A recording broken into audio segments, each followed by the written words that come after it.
বহাগের আমেজে NIT Silchar পছুয়ায় মাতল শিক্ষার্থীরা। বহাগ বিহুর আগমনী হাওয়ায় রাজ্য জুড়ে উৎসবের উচ্ছ্বাসের মাঝে এই আমেজে মুখরিত হয়ে ওঠে এনআইটি শিলচর চত্বর। এই উপলক্ষে আয়োজন করা হয় বর্ণাঢ্য সাংস্কৃতিক অনুষ্ঠান পছুয়া, যা বর্তমানে এক বিশেষ পরিচিতি লাভ করেছে। শনিবার একটি বৃহৎ শোভাযাত্রার মাধ্যমে অনুষ্ঠানের শুভ সূচনা হয়। বিভিন্ন জাতি জনগোষ্ঠীর ঐতিহ্যবাহী পোশাকে সজ্জিত শিক্ষার্থীরা এই শোভাযাত্রায় অংশগ্রহণ করে এবং সকলের দৃষ্টি আকর্ষণ করে। ঢোল, পেঁপা ও বিহু সুরে মুখরিত হয়ে ওঠে পুরো পরিবেশ। শোভাযাত্রায় প্রধান অতিথি হিসেবে উপস্থিত ছিলেন এনআইটি শিলচরের পরিচালক অধ্যাপক দিলীপ কুমার বৈদ্য। এছাড়া উপস্থিত ছিলেন অধ্যাপক উপেন্দ্র কুমার, অধ্যাপক রাহুল দেব মিশ্র, ডক্টর ওয়াসিম আরিফ এবং ডক্টর পরীক্ষিত শইকিয়া সহ অন্যান্য বিশিষ্ট ব্যক্তিবর্গ। অনুষ্ঠানের একটি গুরুত্বপূর্ণ অংশ হিসেবে বর্হমথুরী নামে 13তম সংখ্যার স্মারক পত্রিকা উন্মোচন করা হয়। এরপর শুরু হয় মূল সাংস্কৃতিক পর্ব। বিহুর নৃত্য, গান এবং বিভিন্ন সাংস্কৃতিক পরিবেশনার মাধ্যমে শিক্ষার্থীরা তাদের প্রতিভা প্রদর্শন করে এবং উপস্থিত দর্শকদের মুগ্ধ করে। উল্লেখযোগ্য যে শোভাযাত্রার সময় শিক্ষার্থীরা প্রয়াত প্রখ্যাত শিল্পী জুবিন গার্গের ছবি হাতে নিয়ে তার গান পরিবেশন করে তাকে গভীর শ্রদ্ধাঞ্জলি নিবেদন করেন। Bureau report, Assam prime news 24x7।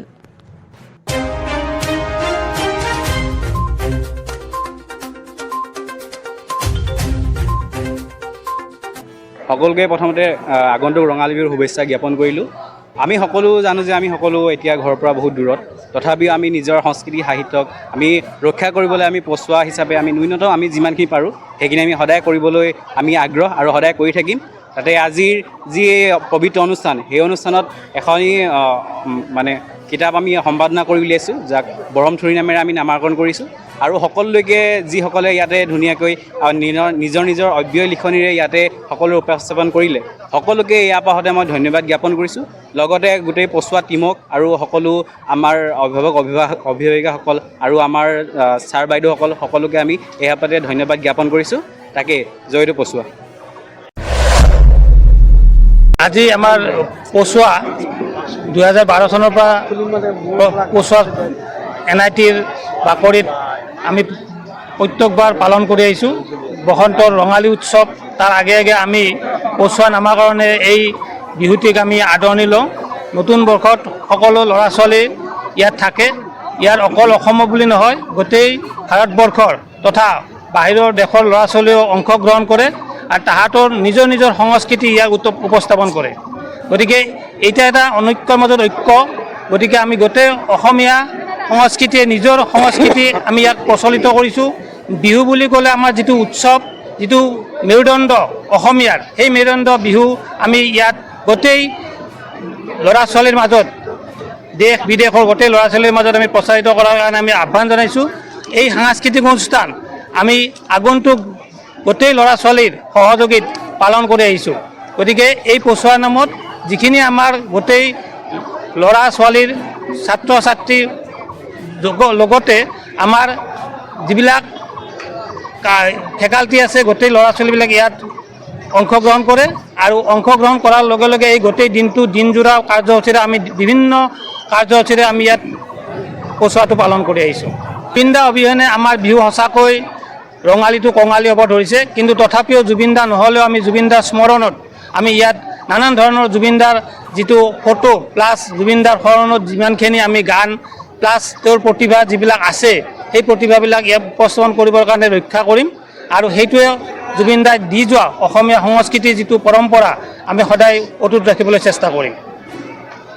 আমাৰ পছুৱা নামটো এইকাৰণে হৈছে যে আমি ঠিক বিহুৰ আগে আগে, বিহু নতুন বৰ্ষৰ আৰম্ভৰ আগে আগে আৰম্ভ কৰোঁ। 2012ৰ পৰা আমি কৰি আহি আছোঁ। এইবাৰ আমাৰ 2026ত পছুৱা এই 4 তাৰিখে আজিৰ দিনটোত আমি উদযাপন কৰিছোঁ। ইয়াতে মানে আমাৰ অসমৰ বিভিন্ন কালচাৰ, সংস্কৃতি, আমাৰ বস্তু ইয়াত প্ৰদৰ্শন কৰা হয়। লগতে এটা আবেলি সময়লৈকে কালচাৰেল ফাংচন এটা থাকে। ৰাতিপুৱা শোভাযাত্ৰা হয়, কালচাৰেল শোভাযাত্ৰা, সাংস্কৃতিক শোভাযাত্ৰা হোৱাৰ পিছত প্ৰত্যেকটো আমাৰ মিৰি মিচিং যিমানবিলাক আমাৰ ট্ৰাইবছ আছে অসমীয়া সংস্কৃতিৰ, গোটেইবিলাকৰ প্ৰদৰ্শনবিলাক হয়। লগতে এখন আমাৰ মেগাজিনো উদ্বোধন কৰা হয়, বৰহমথুৰী। এইখন 2012ৰ পৰাই কৰি আহি আছোঁ। I think this event is such a mega win. And in fact, this is my third time I am witnessing this event. And always we talk about our culture, heritage, many times our youngsters do not follow, and sometimes many of the things are lost with time. But here in Assam and NIT Silchar, what I have observed, our young generation are quite active to protect and uphold their culture and heritage.